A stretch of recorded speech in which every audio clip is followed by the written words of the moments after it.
And I might add that Sheriff Gregorick is out here, and my fellow sheriff from St. Joe County, and I can tell you he's very pro-Second Amendment. He's not maybe quite in your face that I am, but that's all right. All right, Mike!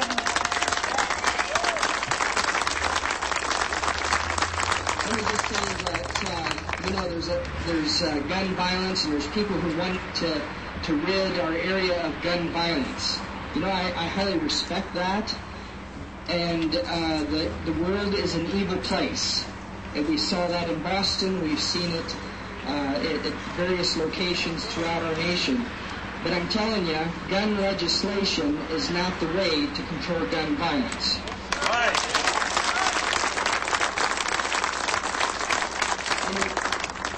It'll be the next crisis that this gun situation, this gun legislation will come up again. They're threatening to possibly bring it back yet this year at the national level. And as we debate and discuss gun legislation, let's consider 4 different points. 1, the nature of any anti-gun legislation. First of all, it's not gun legislation, it's anti-Second Amendment legislation. Right.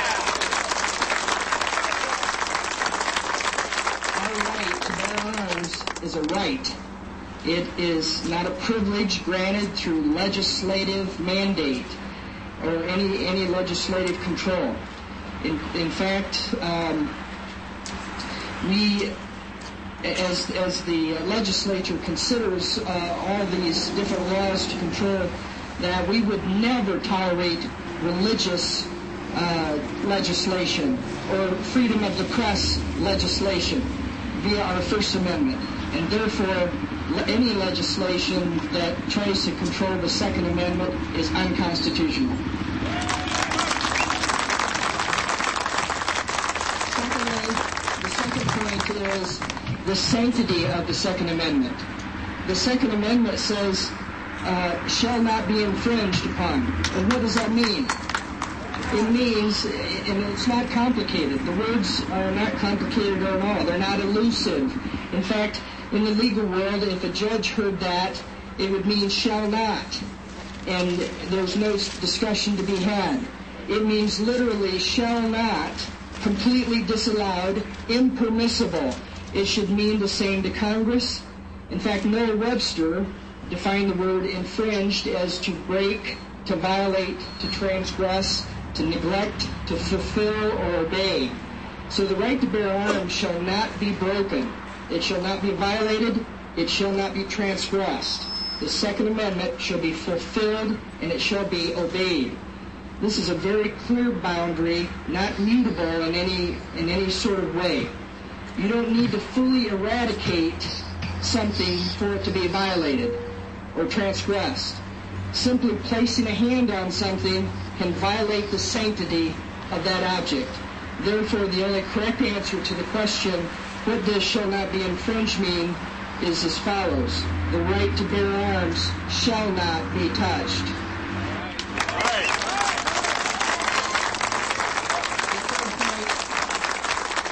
The third of my 4 points is the purpose of the Second Amendment.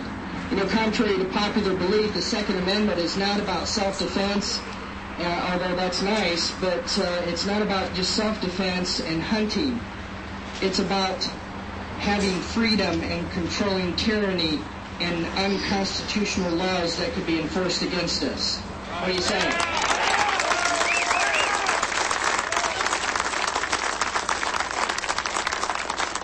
In fact, the whole body of the people has the right to bear arms to preserve liberty, prevent government from enforcing unjust, unconstitutional, and oppressive laws, and to keep from becoming enslaved by our government and to overthrow tyrants.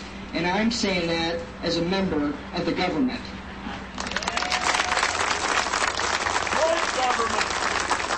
And point number 4, there is a process to amend the Second Amendment, and it's not through legislation. So if they want to amend it, there is a way to do that. Of course, that's going to be extremely difficult, but that's why they're not doing it. That's why they're trying to ram legislation down our throat. So when you're talking to our legislators, you say, be it known that if you continue down this unconstitutional path in our assault upon the liberty of the American people and upon the foundations of this nation, you will be marked as a tyrant and the enemy of liberty.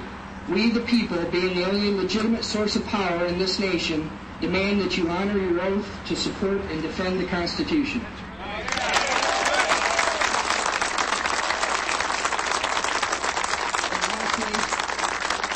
Lastly, today I want to affirm my commitment and my oath of office to uphold the Indiana and the United States Constitutions, the Second Amendment, and all of the Bill of Rights. I will not allow gun confiscation in my county. Yes. I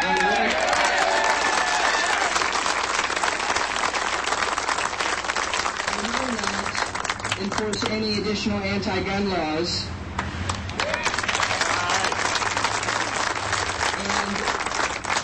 And I stand with you for liberty as a law enforcement officer, as a sheriff, and hopefully to light the flame across this nation for other sheriffs to also stand for liberty and not tolerate the constitutional usurpations that are occurring at the federal level. Thank you so much.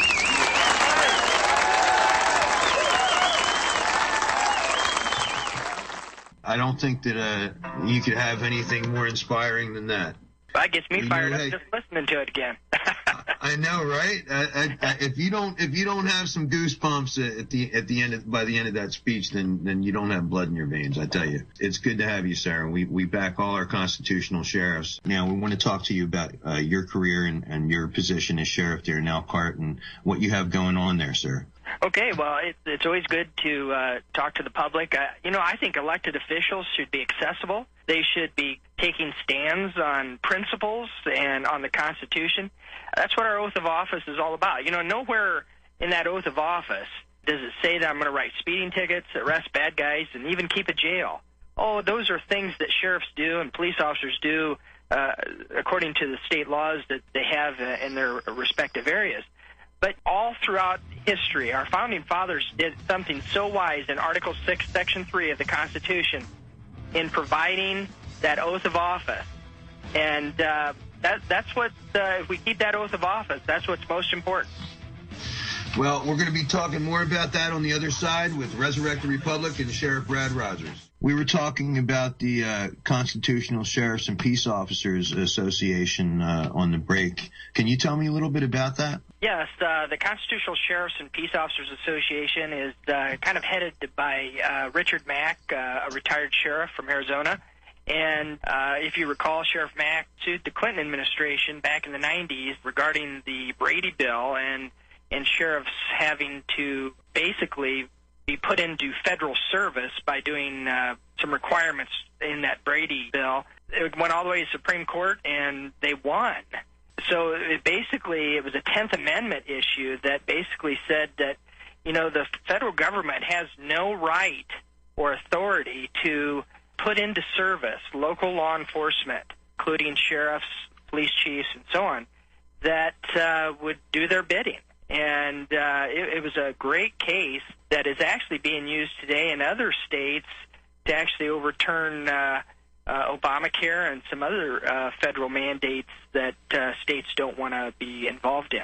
This association is, by some, for example, the Southern Poverty Law Center thinks it's a radical organization, and we are listed in their magazine. I guess that's a kind of a badge of honor for us. But the thing is, the constitutional sheriffs, we never advocate violence. We just say, as sheriffs, we have the authority and the wherewithal to, quite frankly, stand in the gap for our citizens. And we're not going to stand by while the federal government, and primarily the federal government is our problem here. It's not so much state government, although that could happen on occasion.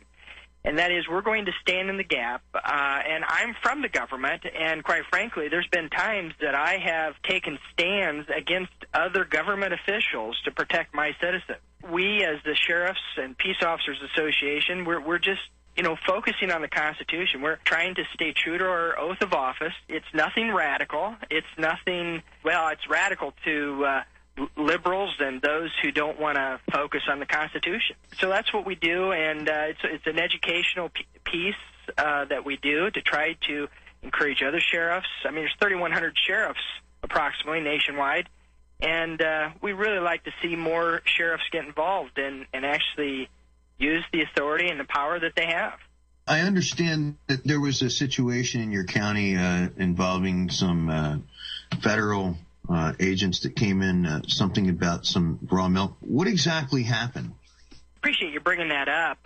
It was back in December of 2011, and if you actually search the internet, if you just put Sheriff Brad Rogers and then FDA, you see that at least among some people, I'm some sort of folk hero or something. But quite frankly, I don't believe I am. It's just I was just doing my job and upholding my oath of office. And, you know, I'm from the government. I'm a sheriff, and I have to abide by the Fourth Amendment. You know, through the years, either through Congress or just through all the acronyms in federal government, you know, the FDA, DEA, blah, blah, blah, you know, they create all of these bureaucratic rules or vexations that haunt us, and, you know, they basically make attempts to bypass the Constitution. So in this particular scenario, we were having FDA agents coming into Elkhart County and actually doing inspections in milk farmers' farms. And in this case, the milk farmer happened to be an Amish farmer Amish are always very peaceful, loving people. They always try to obey the law. They just, you know, no problems out of the Amish by and large. And in fact, they don't even vote they don't even vote. They say they cast their ballot on their knees, and that's their right to do. But, you know, some people suggested I did this for political reasons. The guy didn't even vote, you know, so it's not even something that I was trying to win him over on. But anyhow, he called me in December of 2011 and said, I'm having trouble with the federal government. So I said, well, let me come to your house and let me talk to you about it. So I sat down at his kitchen table, and he showed me the documents that these FDA agents were coming, sometimes as many as they're coming every 2 weeks or so to do an inspection on his milk farm. Well, what was the problem? Well, from their perspective, the big crime that he was doing was distributing raw milk, and he happened to be going over state lines into Illinois and Michigan to some food co-ops that were purchasing his milk, and that's the crime he was involved in. Well, he was breaking no state laws, and he wasn't selling it to the public, and nobody was getting sick. At least that's the evidence that I had in looking into this. If thousands of people were getting sick, we probably wouldn't even be talking about this. You know, I may not have gotten involved, but you know, nobody was getting sick, and we all know that our grandparents and many of us, even today, drink raw milk, and so you know, it's a choice. And I believe that the government shouldn't be involved in what we eat and drink. We should be able to do pretty much anything we want in that regard. And so, I have to abide by the Fourth Amendment myself. You know, the Fourth Amendment being the unreasonable searches and seizures. So, and have warrants and so on. And so I told the FDA and the Department of Justice, oh, by the way, the Department of Justice had subpoenaed him to appear before a grand jury in Detroit, Michigan. Well, that's obviously outside of my jurisdiction. And I said, you know, you're going to have to decide what you're going to do about that. But I said, I'm willing to stand and interpose for you in this situation. And so I contacted the Department of Justice, who is the only person I had because of the documentation. And I just said, you know, Department of Justice, tell your FDA people and your own people that if you come back to this farmer's land, without a warrant based on probable cause signed by a judge, then I will arrest you for trespass or otherwise remove you from the property. Now, you can imagine they didn't take too kindly to that, did they? So they sent me a 3-page dissertation from the trial attorney and basically intimated that they could incarcerate me up to 3 years and for interfering and so on and so forth. And they threw out the supremacy clause and basically said that anything that the federal government does usurps or bypasses anything that state and local government can do. Well, I'm sorry, but that's not the supremacy clause that I read. You know, the supremacy clause says that the Constitution and the laws of the United States, which shall be made in pursuance thereof, shall be the supreme law of the land.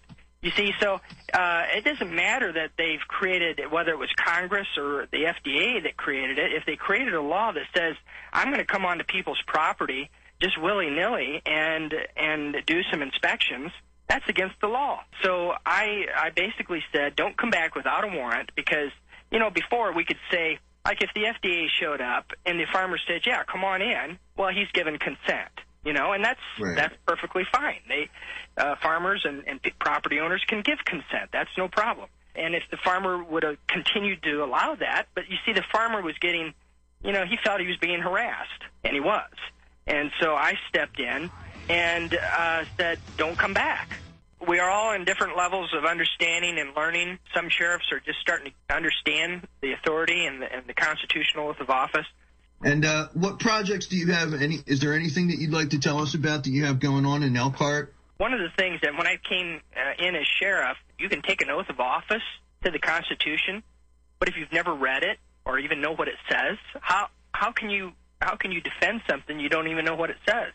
So one of the first things I did is use training money to teach my people on the Constitution, to give them each a copy of the Constitution. In fact, every officer that takes an oath of office today, it's really a big deal. A lot of police have dumbed this down. We say it's a swearing-in process. They get arrest authority and so on. And although that is accurate, it's much more. It's deeper than that. Our founding fathers knew that there would be evil men or people who just made mistakes, like we all can. So we take that oath of office to defend and uphold the Constitution. And, it used to just be words, and people in prior sheriffs and even people at police departments, they take them to the county clerk and they have them raise their right hand and they go through the motions, and then they sign the paperwork with a pen with a plastic flower attached to the end of it so they don't walk away with it. I make this a big deal. I ask the circuit court judge to administer it. I take everybody and I have their families come in, and I have the media there, and I have that's one time when we can actually take photos in the courtroom, and I make it with a pomp and circumstance that this oath of office. It's a big deal. It is a big deal, and we've dumbed that down over the years with different things. And so we just need to make it more of a big deal. We need leaders who will take a stand for the Constitution and not think it's radical.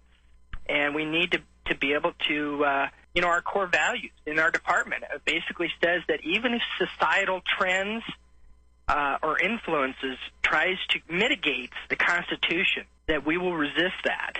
It's becoming acceptable from the people to do this or that. And we need to stand in the gap for the people. We need to defend them from usurpations from the government. Sheriff, the Second Amendment, the way I read it, it's pretty specific. And it looks like there's a growing list of sheriffs that are standing up to the Obama gun control. We have a situation developing in Connecticut, and we're very concerned. We're growing very concerned because I believe, as you do, in nonviolence and in the rule of law. But it looks that we're actually going to be making citizens felons. What do you think about that? Well, it's a real shame. It's a travesty, and quite frankly, it's within local law enforcement, regardless of what the feds decide or whatever. That happens to be a state law, not federal law. They've created an issue that now the servants have become the enemy, and that's most unfortunate. But let me just say that if those local police were upholding their oath of office, they wouldn't participate. I got in trouble at that Second Amendment rally that you played at the beginning. I got in trouble by the media because they did, the South Bend Tribune and the Fort Wayne Gazette, all both in Indiana here, did editorials that said, we cannot believe that a sheriff would say that he will not enforce all laws. And I'm saying, one, they do not know what they ask. And secondly, my oath of office does not say that I'm going to enforce all laws. That's what they think it says, but that's not what it says. I'm going to uphold the ultimate law, the supreme law of the land, and that is the Constitution. They can pass all the laws they want, and the liberals will say, well, there's been no gun confiscation, and there never will be. Well, Connecticut is a classic example of how this is leading to gun confiscation, because now they've created a law that makes lots of people felons, supposedly, and they probably know who has many of these guns. And so now the crux of this is, are they going to go in and start confiscating this, knowing that? I would dare say that if they're wise, they dare not do this. They need to uphold their oath of office and say, I don't care what legislation is passed. If it violates the Constitution, we are not going to enforce it. As a sheriff, I can say that. I don't check my mind at the door. And why would I take an oath of office if I had to do everything that a judge or a legislator did? That's why we have 3 branches of government, and quite frankly, I can just take a stand and say, I will not enforce that, or I will not enforce that court order. Now, I can't just do it willy-nilly. I need to probably have a good reason, or a judge may try to find me contempt and whatnot. I don't want to be in my own jail, but I will if it's for liberty. If I get arrested by federal agents and it's because I defended a milk farmer because they were violating his rights, I will wear that as a badge of honor, and I am not scared to go to prison or to be persecuted because I've upheld my oath of office and taken a stand for the Constitution. You know, we forget all too soon. First of all, we don't teach about oaths much anymore, but we forget too soon how our founding fathers, when they signed the Declaration of Independence and then later on signing the Constitution, what that did, they were basically signing their death warrants. And quite frankly, they were willing to die for that. We don't know what that means today in our society. I mean, some of us may, but, you know, in general, I got you. No, I understand. Society doesn't understand that. And so if I can be a leader that will set a spark for those who either follow after me, because I'm term limited. I only can serve 2 terms, and that's the Indiana Constitution that says that. And then, you know, whatever I do beyond that, you know, some people think I should go for a higher office, and I said, is there a higher office than sheriff? You know, I say, you know what, this is really the greatest office to have. Sir, you know, if another constitutional succeeds you, couldn't he appoint you to a position underneath of him? I mean, that's a... Oh, absolutely. I mean, there you go. I could continue in the department, but my point is I would have to sit out a term or 2 to run again, and I'm getting up there in age that I probably won't be able to do that again. But anyways... oh, malarkey. Now, you know what? Look at Sheriff Arpaio. I don't think that you really mean that, sir. He's probably going to die in office, isn't he? I tell you what, God bless, we need more people like him. Yeah. Well, he's 81, and he's running again, kind of in spite of the Obama administration. But and I've met Joe. He's not quite the. I don't know. You know, there's some things that I don't model myself entirely after Joe, but I do appreciate his spunkiness and his unwillingness to kowtow to federal usurpation. So I have nothing but admiration for that man. So anyhow, that's kind of where we're at. It's just one of those things that I believe that, you know, sheriffs oftentimes will fuss that, you know, they're losing authority, and they're you know, like for example, Connecticut. Isn't it interesting that Connecticut got rid of their sheriffs several years ago through legislative actions? And now there's no elected sheriffs to defend. You know, it's all at the state. All by police design, level. sir. Yes. And Delaware has totally mitigated the sheriff's authority there. Of course, there's only 3 sheriffs, 3 counties in Delaware. But my point is they don't give them any authority. And so it's really that erosion in our common law the sheriffs bring is really an issue. You know, the sheriffs can call to the county, call the citizens of this county to duty and swear them in and actually defend this county from attack or from an emergency situation. That's what a sheriff can do, and most sheriffs throughout the nation have that authority through common law. It's important, sheriff. So those who are listening here, you need to make sure that you're vetting your sheriff candidates, make sure that they're constitutionally minded. Most candidates don't want to deal with the Constitution because it holds them accountable. It creates a standard, kind of like for Christians, the Bible is the standard. You know, the Constitution should be the standard for public office and public servants. So So you need to vet your candidates, and then once the candidate gets in, maybe you've already got a sheriff that maybe isn't constitutionally minded. Well, then start with just little by little. You don't want to go in and tell them what to do, but diplomatically go in there and start talking to them. Share with them books like that have been written from Richard Mack, The Proper Role of Law Enforcement, and the sheriff. I highly recommend them. I've read them all. I read them all. I mean, highly recommend. that's how I started, quite frankly. And I'll tell you, through the years, I saw things like Ruby Ridge and Waco, and even Hurricane Katrina, and the federal government coming in there and seizing firearms from the people. Most patrol officers don't think a lot about the Constitution unless they have a leader that leads them to them, like I have. But yes, I tell you, through the course of the events, and I'm seeing the federal government's usurpations and how they mess things up. Like with Waco, if David Koresh, if the local sheriff knew this guy, all they would have had to do is say, "Hey, Sheriff, we have a warrant for this guy's arrest." And the sheriff says, "Yeah, I know him. He comes into town every day for supplies. I'll help you arrest him." You go arrest without problem. Instead, They raid the compound, they burn the place down, and they kill all these people. So you see, and then they cover it up, and it's just a mess. And the federal government. Well, God bless you for saying so. God bless you for saying so, because not a lot of people. That's kind of like the elephant in the room that nobody wants to talk about.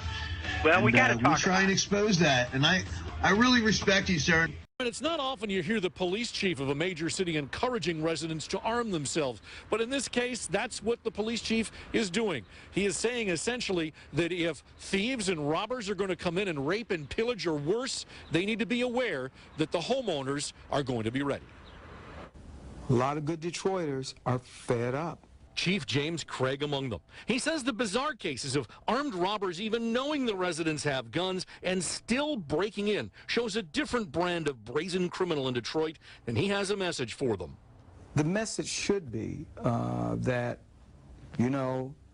people are going to protect themselves. They're tired.